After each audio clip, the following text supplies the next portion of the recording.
Hey gang, it's Bryan from FXBilliards. Today we're going to talk about scratching, how to avoid scratches, how to identify scratch shots with the 10 most common scratch shots in pool. I'm going to show you how to avoid those scratches going forward, how to identify that it's a scratch shot so that you win more games. And if you watch this to the end, you're going to be a better player, in some cases a much better player than you were when you first clicked on the video. So let's get started. Let's look at some of the general reasons why you're scratching. Anytime you have a thin cut, let's say I have to play that 13 in the corner pocket, I'm only hitting about 10% of the ball. What that means is that my cue ball is not scrubbing off any speed. So as soft as I might hit it, my cue ball is going to travel quite a distance. You need to be aware of this. It is such a common thing for people to have a thin cut, come off of 2 or 3 rails and end up in the pocket. So number one, realize that thin cuts are going to give you additional speed that you're going to need to manage. Another thing that will give you additional speed and be very difficult to judge for some of you are shots where you're using English to get around the table. So if I needed to play the 5 ball after playing the 8 and I had to play high right hand English, the cue ball is coming around the table pretty quickly. If I wanted to stop it here, I really overdid it a little bit and I could have easily scratched here. So understand that the English that you're putting on the ball, as much as is needed to get around the table, if you don't understand the angle that this ball is going to take, the best thing you can do is at least work on your speed so you can hold that ball up, because the act of putting English on that shot means that the speed is going to be unpredictable. Use of English close to the rail, thin cuts just about anywhere, shots where you're coming off the rail, withdraw English of any type, recognize that these are common scratch shots and you need to be more diligent as far as how you're playing these shots. We have an Olhausen logo here, but this could just as well be a diamond. If you play a shot off of the rail and it falls inside this gap, so we're going to draw a line from the edge of the side pocket to our imaginary diamond, that would be here. If a ball is sitting inside this gap and your cue ball is going to be hitting inside this area, the chances are very slim, not impossible because there's some wacky tables out there, but the chances are very slim that you scratch in this side pocket. All of you FXBilliards OGs, you know exactly what I call this shot. This is America's favorite scratch shot. Right now, somewhere, there are thousands of people shooting a ball in the side pocket there and scratching in that corner pocket there. This is a simple one to avoid, and it comes up all the time. We've even seen some professionals recently scratch on this very same shot. Now, when an amateur scratches on it, okay, I'll give them a pass. Maybe they've only seen it 70 or 80 times. But pros have seen this 70 or 80,000 times. So if you have to play this shot and you want to change the trajectory on this ball, you can come down off of multiple rails. If you need to get on a ball, you can do that. But the main thing is you want to change the trajectory, because you either have a rolling ball that is going to make contact here, take an angle and end up in that pocket, or you're going to shoot a stun shot, which is what a lot of you end up doing, and scratch there. And I've had people ask me, what if I shoot it with force follow? Well, if you have a dynamic force follow, you might come off the rail here early and avoid the scratch. You should never scratch on that. Some of these, you might not see them coming. That's one you see coming. Let's look at something else. How many of you have done this? You're on the 11 and you need to get on the 8, and you come down here and you shoot your follow shot with the intention of leaving the cue ball in this zone. But what happens? You end up in the pocket. This is the kind of problem that advanced players, let's say high intermediate players, run into. Beginners don't have this problem, and I'll tell you why. They can't shoot the follow shot to get the cue ball down to the other end in many cases. But the higher level players have a better follow shot, so they end up shooting this. And just like a lot of people can't control the speed on their draw shot, they also can't control the speed on their follow shot. So if I tell you, leave your cue ball in that zone over and over again after making the 11 ball, you get down on the shot and you can do it. Maybe you shoot it with your follow shot. That's not a forced follow, it's a regular follow shot, right? But if I tell you to leave your cue ball between these two diamonds and you can't do it over and over and over again, then you need to be more conservative on this shot. Don't try to get greedy on that 8 ball. Here's another variation of that previous scratch. A lot of low intermediate players see this shot and they think they can shoot a stop shot here. Well, this is what the stop shot looks like. If you're here and you need to stop before that pocket, you need to shoot a shot that looks like that. Now, it was more of a stun because I had a slight angle, but that's what it looks like. If you are low intermediate, if you're an APA 3, for example, there's a very good chance you do not have a length of the table 8-foot or even 6-foot stop shot. So what ends up happening is the player ends up shooting a drag shot. Now, what's the difference?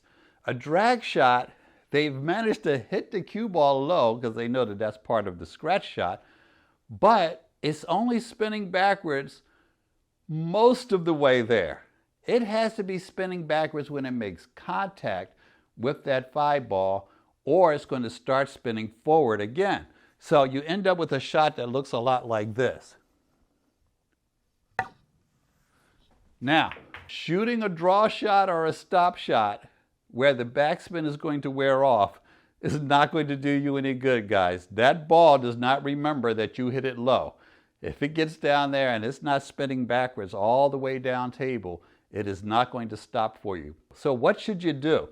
There's 2 things you can do here. One, which I don't recommend, is to try to go rail first. If you go rail first, you can avoid the scratch. I saw a video 2 days ago of Corey Dole missing that same shot, that exact shot. One of the best on earth missed that same shot. Do you know why?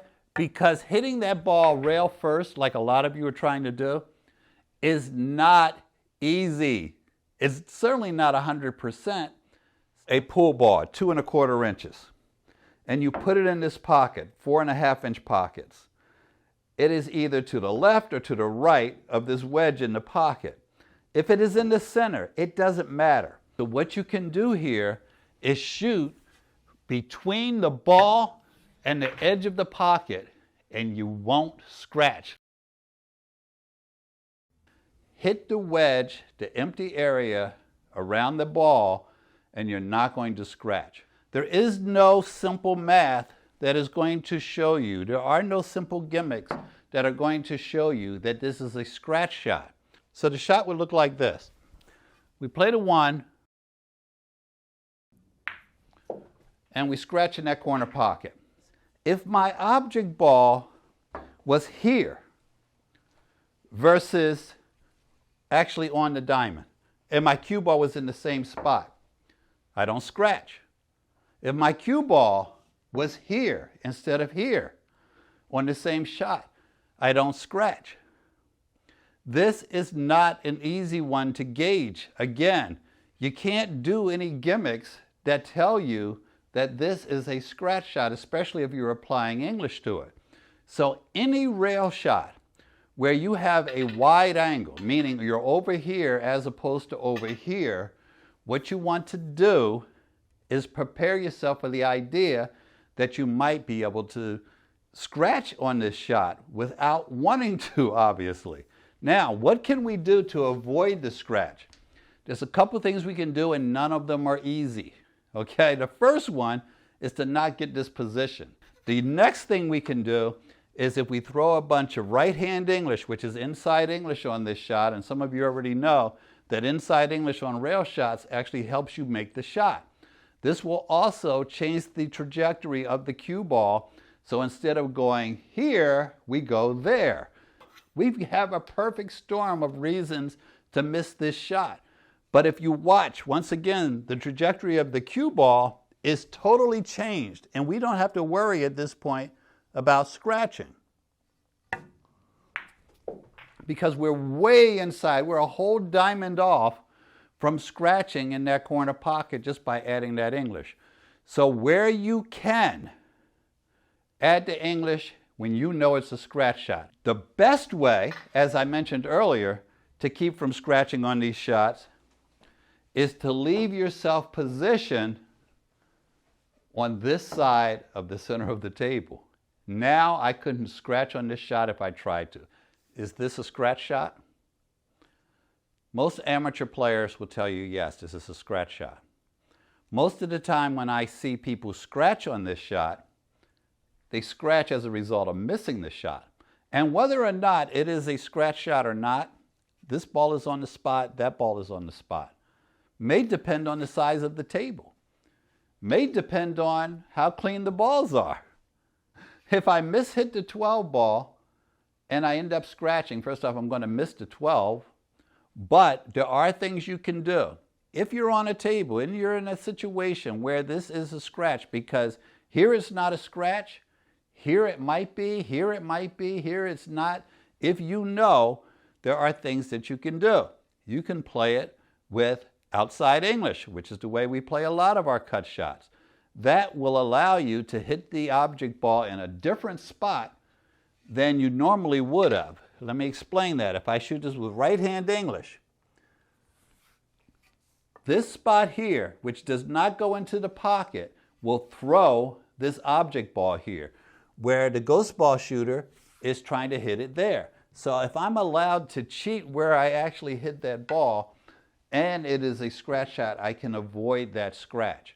So learn to make this shot. Learn to make this shot with outside English. Learn to make this shot without the English. So if I set this up for you, and you need to shoot this, oh, wait a second, guys, maybe it is a scratch shot.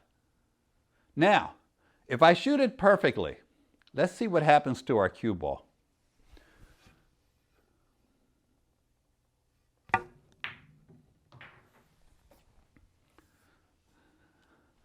That's scary, huh? We managed to make a very difficult shot and end up down here.